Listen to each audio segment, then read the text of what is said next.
राम राम मंडळी, मी उज्ज्वला राऊत. माझ्या यूट्यूब चॅनलवर तुमचं स्वागत आहे. आज आपण बनवतो जाड पोळ्यांचा फ्राय करून ग्रीन चिवडा. आता ग्रीन का म्हणते हे तुम्ही लक्षात बघू शकता. पहिले तुम्ही चाळण घेतलेली आहे, जी आपली मार्केटमध्ये भेटते नॉर्मल चाळण.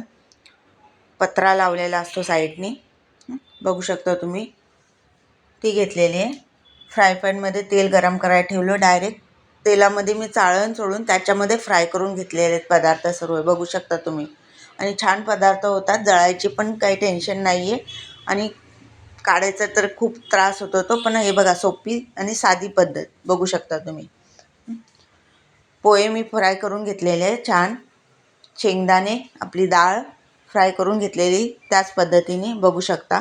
आता हिरवी मिरची, कढीपत्ता आणि कोथिंबीर हे पण आपल्याला फ्राय करून मिक्सरमध्ये वाटून घ्यायचं जाडसर. एकदम पण जाड नाही ठेवायचं. बघू शकता चांगलं क्रिस्पी झालेला कढीपत्ता आपण वाटून घेतलेला आपण. आता आपण गरम मसाले बघू शकतो. राई, जिरं, हिंग आणि सर्व खडे मसाले वाटून घेतलेले आहेत मी. चवीनुसार मीठ घेतली, हळद घेतली, हिंग थोडी जास्त टाकायची, बघू शकता. चांगलं फोडणी चांगली बसली पाहिजे.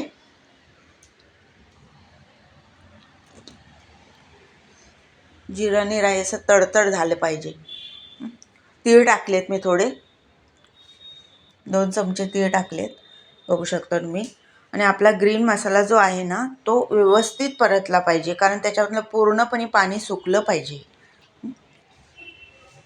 कारण आपण फ्राय त्याच्यासाठीच केलं आहे की पाणी पूर्णपणे सुकून एक वेगळा फ्लेवर येण्यासाठी, बघू शकता.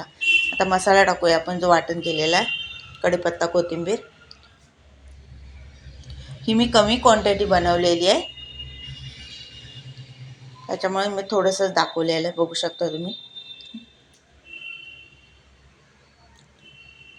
खायला एक नंबर लागतो हा चिवडा आणि नरम पण होत नाही. 15 दिवस आरामात राहू शकतो, बघू शकता तुम्ही. व्यवस्थित मसाला भाजलेला आहे, बघू शकता पूर्णपणे. तेल पण कमीच घ्यायचं एकदम, कारण आपण पोहे फ्राय केलेले आहेत.